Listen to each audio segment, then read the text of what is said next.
باريس فسحت ريال مدريد ولا يوم من ايامك يا انشيلوتي والله. ده الكلام اللي كل برشلوني او مدريدي بيقوله من امبارح. الله، وايه دخل بتوع برشلونه في الحوار؟ معتبرين باريس الفرق الثاني حاليا عشان بيدربهم لويس انريكي، وتساؤلات كتير بقى عن مصير تشابي الونسو، هل هيكمل هل مش هيكمل. كل ده هنتكلم فيه مع بعض هنا. يلا بينا نخش في التفاصيل.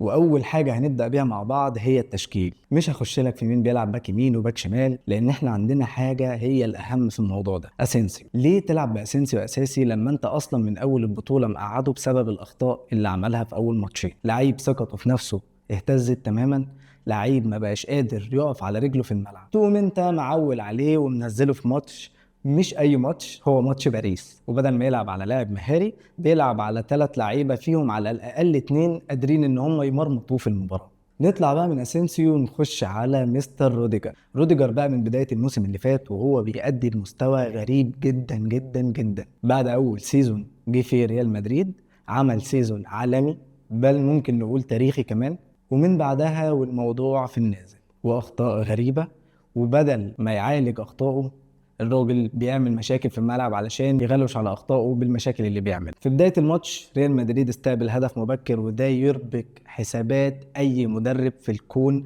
ايا كان هو مين او اسمه ايه. ومش بس كده، ده احنا كمان كام دقيقه وبنلاقي كمان دخل فيه الجون التاني. فكده شكرا يا معلم. المدرب باللاعبين مهما كان حجمهم واسمهم ايه، كله خرج بره الجيم، كله خرج بره المباراه، وخاصه ان الجونين عن طريق اخطاء دفاعيه لا يقال عنها ساذجه، لان الاخطاء الساذجه ما بتبقاش كده، بتبقى فيها ذكاء عن كده كمان شويه. الاخطاء دي اخطاء مدارس كوره. هنا بقى يا معلم نيجي لسؤال مهم، هو تشابي الونسو هينفع مع ريال مدريد؟ انا بقى جاي اجاوبك على السؤال ده، بس هنفكر في الاجابه شويه. في مدربين كتير بيبقوا عباقره في كره القدم بس ممكن ما ينجحش بسبب ان التيم اللي معاه فيه نجوم كتير هو مش قادر يتعامل معاه. انا ما بقولش ان تشابي الونسو كده، لكن ده اللي هيتبينه الايام، بس البدايه غير مبشره طبعا على الاطلاق. بس اوعى بقى كبرشلوني تفرح بالبدايه دي وتقول انا كده تمام وجالي مدرب هلهله طول الموسم، علشان ده ممكن ما يبقى الصح خالص. بقيه السيزون هو اللي هيحدد هل تشابي الونسو هيعرف بالنجوم اللي معاه يعمل بيهم حاجه ولا لا. كلنا عارفين ان ريال مدريد فيه قصور في الدفاع، وكلنا عارفين ان ريال مدريد مش احسن تيم دلوقتي، خاصه